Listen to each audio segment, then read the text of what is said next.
Chapter 19, Early Harvest. Now it was haying time. Father brought out the scythe, and Almanzo turned the grindstone with one hand and poured a little stream of water on it with the other hand, while Father held the steel edges delicately against the whirring stone.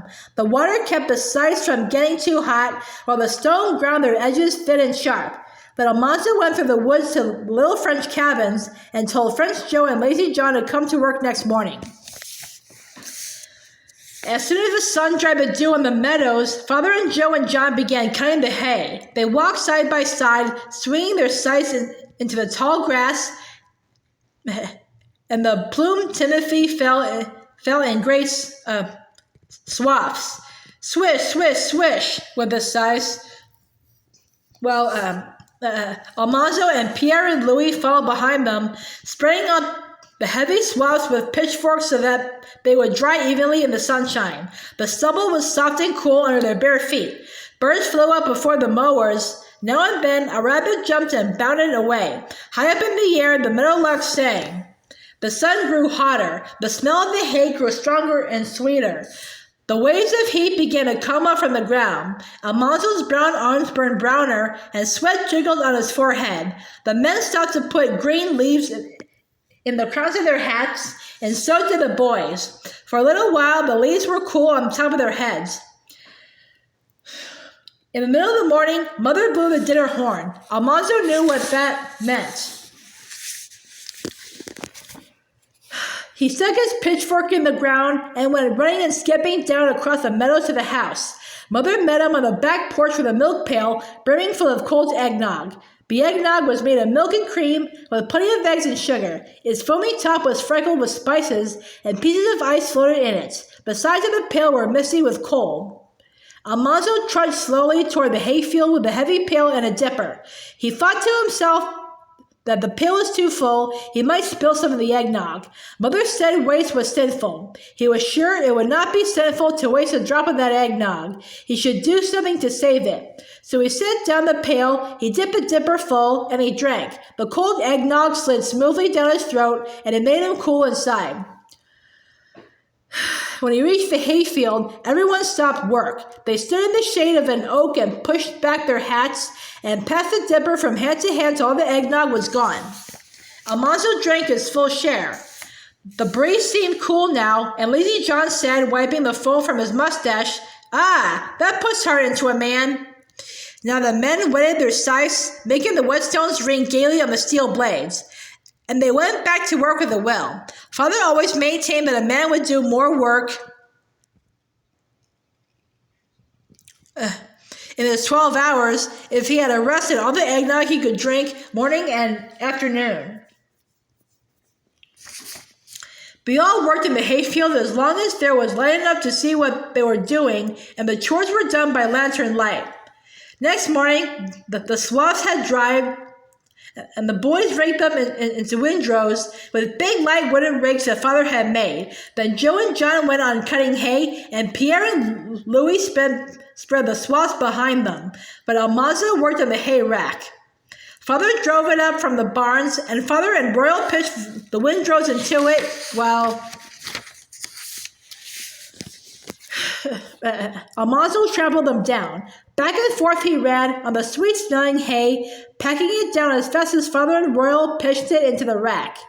When the rack would hold no more, he was high up in the air on top of the load. There he lay on his stomach and kicked up his heels while Father drove down to the big barn. The load of hay barely squeezed under the top of the tall doorway, and it was a long slide to the ground.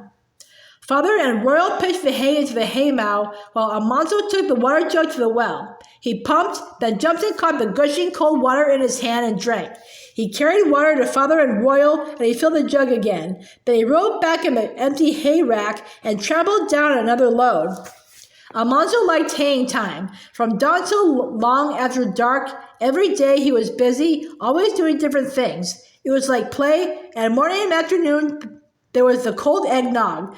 But after 3 weeks of making hay, all the hay mows were crammed to bursting and the meadows were bare. Then the rush of harvest time came. The oats were ripe, standing thick and tall and yellow. The wheat was golden, darker than the oats. The beans were ripe, and pumpkins and carrots and turnips and potatoes were ready to gather. There was no rest and no play for anyone now. They all worked from candlelight to candlelight. Mother and the girls were making cucumber pickles, green tomato pickles, and watermelon rind pickles. They were drying corn and apples and making preserves. Everything must be saved, nothing wasted of all the summer's bounty. Even the apple cores were saved for making vinegar, and a bundle of oat straw was soaking in a tub on the back porch. Whenever Mother had 1 minute to spare, she braided an inch or two of oat straw braid for making next summer's hats. The oats were not cut with scythes, but with cradles. Cradles had blades like scythes, but they also had long wooden teeth that caught the cut stalks and held them. When they had cut enough for a bundle, Joe and John slid the stalks off in neat piles. Father and Royal and Almanzo followed behind, binding them into sheaves. Almanzo had never bound oats before. Father showed him how to knot 2 handfuls of stalks into a long band, then how to gather up an armful of grain, pull the band tightly around the middle, twist its ends together, and tuck them in tightly. In a little while he could bind a sheaf pretty well, but not very fast. Father and Royal could bind oats as fast as the reapers cut them. Just before sunset, the reapers stopped reaping, and they all began shocking the sheaves. All the cut oats must be shocked before dark, because they would spoil if they lay on the ground in the dew overnight. Almanzo could shock oats as well as anybody. He stood 10 sheaves up on their stem ends, close together with all the heads of grain upward.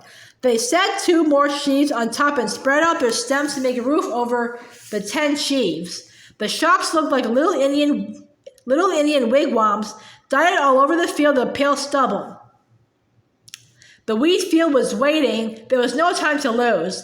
As soon as all the oats were in the shock, everyone hurried to cut and bind and shock the wheat. It was harder to handle because it was heavier than the oats, but Almanzo manfully did his best. Then there was a field of oats and Canada peas. The pea vines were tangled off of the oats so they could not be shocked. Almanzo raked them into long windrows. Already it was high time to build the navy beans. Alice had to help with them. Father hauled the bean stakes to the field and set them up, driving them into the ground with them all. Then Father and Royal hauled the shocked grain to the barns, while Almanzo and Alice pulled the beans. First, they laid the rocks all around the bean stakes to keep the beans off the ground. Then they pulled up the beans. With both hands, they pulled till their hands could hold no more. They carried the beans to the stakes and laid the roots against them, spreading the long vines out on the rocks. Layer after layer of beans they piled around each stake. The roots were bigger than the vines, so the pile grew higher and higher in the middle. The tangled vines, full of rattling bean pods, hung down all round. When the roots were piled to the tops of the stakes, Almanzo and Alice laid vines over the top, making a little roof to shed rain. Then that beanstake was done, and they began another one. The stakes were as tall as Almanzo, and the vines stood out around them like Alice's hoop skirts. One day, when Almanzo and Alice came to dinner, the butter buyer was there. He came every year from New York City. He wore fine city clothes with a gold watch and chain, and he drove a good team. Everybody liked the butter buyer, and dinner time was exciting when he was there. He brought all the news of politics and fashions and prices in New York City. After dinner, Almanzo went back to work, but Alice stayed to watch Mother sell the butter. The butter buyer went down cellar, where the butter tub stood covered with clean white cloths. Mother took off the cloths, and the butter buyer pushed his long steel butter tester down from the butter to the bottom of the tub. The butter tester was hollow, with a slit in one side. When he pulled it out, there in the slit was a long sample of butter. Mother did not do anything bargaining at all. She said proudly, "My butter speaks for itself." Now one sample from all her tubs had a streak in it. From top to bottom of every tub, Mother's butter was all the same golden, firm, sweet butter. Almanzo saw the butter buyer drive away, and Alice came skipping to the bean field, swinging her sunbonnet by its strings. She called out, "Guess what he did?" "What?" Almanzo asked. He said Mother's butter is the best butter he ever saw anywhere, and he paid her, guess what he paid her? 50 cents a pound. Almanzo was amazed. He never heard of such a price for butter. She had 500 pounds, Alice said. That's $250. He paid her all that money, and she's hitching up right now to take it to the bank. In a little while, Mother drove away in her second best bonnet and her black bombazine. She was going to town in the afternoon on a weekday in harvest time. She had never done such a thing before, but Father was busy in the fields, and she would not keep all the money in the house overnight. Almanzo was proud. His mother was probably the best butter maker in the whole of New York State. People in New York City would eat it and say it to one another how good it was, and wonder who made it.